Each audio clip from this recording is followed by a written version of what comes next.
page turns, welcome back to the channel. I'm Matthew, the man with a hat who reads, and this is The Last Days of Video by Jeremy Hawkins. A little background before we go into this. I found this book last summer on my little overnight trip I took back in June. I did a whole video inside that bookstore, the Book Barn in Decatur, Illinois. So I'll link that video down below if you missed that one or want to just watch it again, whatever. But this is one of the books I found. I had never heard of it. But it intrigued me. So what's it about? It's 2007 and independent video stores are dying. Wearing Wax is usually too drunk to worry about his declining business at Star Video, let alone his extinction in popular culture. But everything changes in his small college town when a bright and shiny Blockbuster Video opens nearby. Clearly, this means war. The Last Days of Video is a hilarious elegy for a bygone era, a quirky and charming story of redemption for a group of lovable cinema freaks, and a love letter to the art of the movies. So, I worked in a movie theater for over 18 years at this point. I've been there a long time. And when I first started there, they had a DVD rental room inside the theater with it. So I spent a lot of time renting movies to myself and to other people. And I miss that so much. I understand the video store, it died. We held on a long time. I actually started there in 2007. They started the video rental room in the theater in 2005, I believe. And we held on, it was, I think, like April of 2019 when we said, okay, this is it. And we started selling off all the stock. Obviously, I'm in a small town. We didn't go crazy like the big chains did where we had 10 copies of a movie. We usually at most had 3 copies of a movie, but usually it was only 1.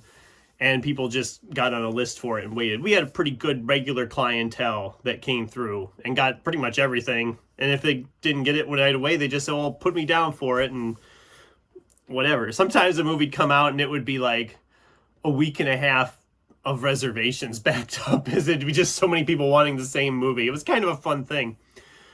So I have that love for that. And we had another video rental store in town when I was a kid too that had all the old VHS tapes and is more to what is described in here. But guys, I gotta say, this was such a fun book. This was a very nostalgia driven thing for me. I will say this, I gave it 5 stars, but I can't guarantee that it would be in my best of the year at the end of the year, unless my reading really goes just to hell in the next few months. But this thing just hit me in all the nostalgic feels, all the conversations these characters have about movies, just some of the stuff that's described in the video stores. I just like, it brought me right back. It also goes off on some really weird directions that I won't get into. It's not a perfect book. I'm not saying it is, but it hit me just at the right bit of the nostalgia feels that I really liked this a lot. And if I was going to compare it to something, I'd say it's kind of like High Fidelity by Nick Hornsby, where they're in like a music record store, but it's not necessarily about the music record store. This is kind of like that, only with video rental stores, only it's a little more centered in the video rental store as well. But there's multiple characters. We all see them kind of go through this growth as characters. Like I said, the video store setting is fun. It was very nostalgic. And there's a couple passages in it that really just hit me. See if I could find one of the passages here. It hit me hard because it's true, but here we go. Movies are dying, Alora. That's the truth. Every year, box office numbers go down. It's a dying industry. Everyone in Hollywood knows it. No one says it, but we all know. It's not just video stores, it's the movies too. And in all fairness, as much as I love going to the movies, I can see where they're coming from with that remark. Because it's not the same. I remember some of the movies like what we used to get, and you don't get movies like that anymore. You don't get comedies anymore. You just don't get comedies anymore. You don't get these like cheapy action movies as much as you used to. Once in a while you get one, but not like you used to. And they don't take risks. Everything is sequels or IP based at this point. And I'm not saying those movies aren't fun, but if that's all you get, you're essentially shooting yourself in the foot, and eventually the industry will continue down a downward spiral. And I mean, there are so many different books out there that I think would make great movies.